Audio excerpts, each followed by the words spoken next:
next guest is a truly fascinating gentleman. He happens to be 93 years old, and he is the father of public relations. In the course of his 70-year career, some of his clients have been Presidents Wilson, Hoover, Coolidge, and Eisenhower, Thomas Edison, Eleanor Roosevelt, and Enrico Caruso. It's a pleasure to welcome Dr. Edward Bernays.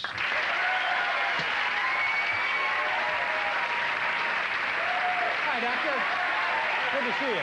Come on up over here. There you go. Have a seat right here. Thank you very much for being here. I mentioned to the people how old you were. I hope you don't mind me telling them that. And what kind of a doctor are you? What is your... Let me say, first of all, that everybody has 5 ages, and they don't match. I happen to be 93 chronologically. Right. But I'm 61 physiologically. Mentally, I don't know, I suppose I'm 45.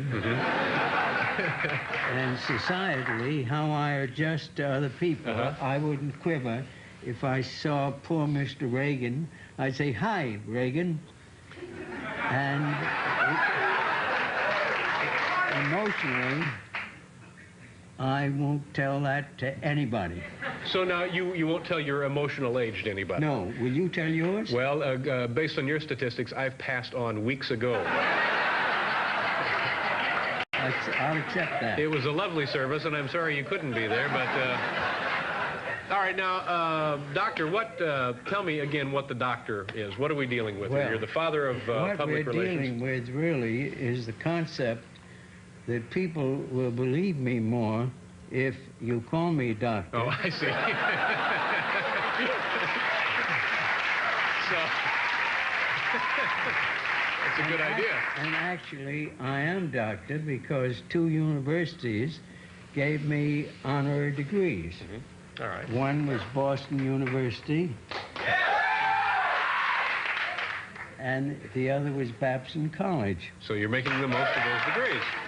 Well, let's talk a little bit about public relations. You've been doing it for 70 years. Who were some of your... 72. Who were some of your early accounts? Who were clients of yours back in the very beginning? In the very beginning, Procter & Gamble was one of our accounts. They had a white floating soap called Ivory soap. Right. That was the selling point. It would actually float in the bathtub or wherever you were bathing, I guess. That's right. And they came to me one day and said that mothers washed the faces of the children, and they hated soap because their eyes were stinging from the soap. And that when people grew up, they wouldn't use any soap because they get conditioned in childhood, according to Freud, my uncle. So you get ahead of yourself, but it's true, your uncle was Sigmund Freud. And so we made a research, made a study, and we found a sculptor, Brenda Putnam, who used soap instead of wax in developing her sculpture. And it then occurred to me that if we could develop soap sculpture competitions, I went to a psychologist, and he said every child has a creative instinct. If we got some sculptors to be judges and had soap sculpture competitions for children in different age groups... That would get them accustomed to using the soap. That would get them to love soap. Did it work? Not only accustomed to it.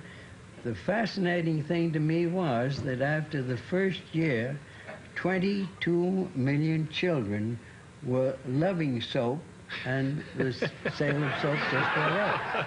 Well, if you say so. This is a matter of record. We could probably chart that. Dow Jones reports. Yeah. You can look them up if you want. In the introduction here, I mentioned some of your clients have been past presidents. Eisenhower, Coolidge, Hoover, Wilson. Which one of those people really was in desperate need of your services? Who was the dullest of the bunch that you handled? Who was... Well, let me quickly tell you the Coolidge story. Harding had died, Coolidge became president, and Coolidge was running for president, decided to be president, and Alice Roosevelt Longworth, who was the daughter of Theodore Roosevelt, had started a bon mot, a few words, that went around the country as if by radio and by Letterman, TV, and they called on me and said, we're worried that this may defeat Coolidge. Well, the phrase... Oh, she was sort of bad-mouthing the candidate, in other words. That's right. What was she saying? Do you recall? Was she... Oh, yes. She said that Coolidge had been weaned on a pickle.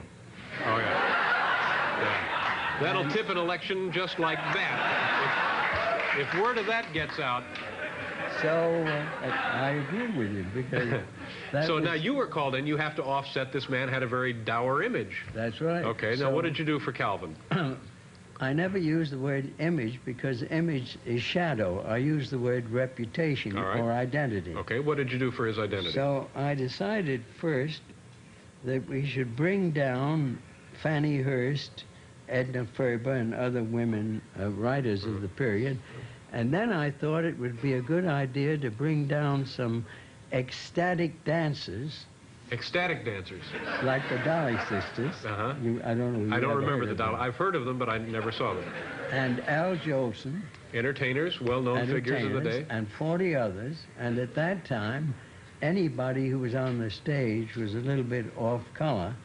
And Coolidge had breakfast with them, and when Slemp, his secretary, came up to him and said, there's a cabinet meeting going on and they need you, Mr. President, he said, I'm busy.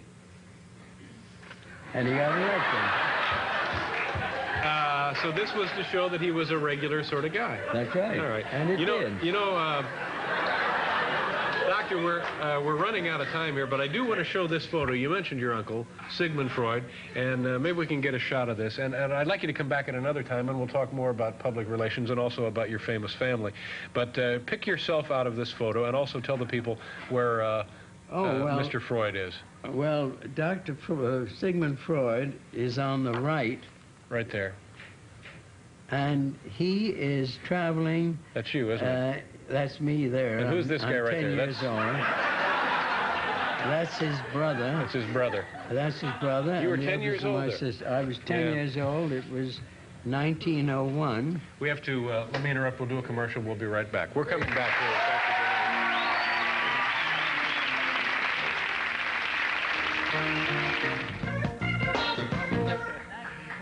Well, that'll be a lot of fun. Now, come back and see us. Will you do that?